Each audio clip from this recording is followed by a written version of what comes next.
This is the brief on the DEVI domestic hot water system. This Danfoss design guide breaks down how using self-limiting electric heating cables on your plumbing gives you instant hot water, slashes your water bill, and keeps you incredibly safe. First, let's talk massive resource savings. Running a single pipe setup means you use about 50% fewer pipes and insulation, downsized to smaller boilers, and see literal zero water waste. Think of it as turning your plumbing into a heated straightaway directly to the tap, rather than a wasteful circulating roundabout. Plus, it's absolutely crucial for safety, holding temperatures right in that 55 to 70 degrees Celsius sweet spot to kill deadly Legionella bacteria. Second, finding the right hardware.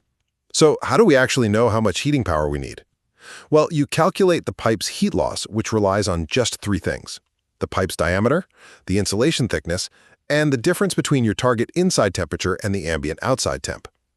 Then you simply pick a cable that outputs more watts per meter than that calculated heat loss. Finally, hooking it all up.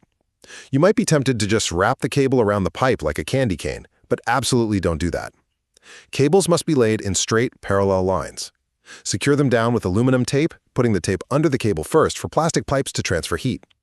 To finish up, you must use a thermostat, like the DEVI Reg hot water controller, and place the temperature sensors directly on the pipe, strictly under the insulation so it doesn't overheat. By ditching the return pipes and strapping smart heat directly to the source, the DEVI system keeps your water instantly hot, perfectly safe, and incredibly efficient.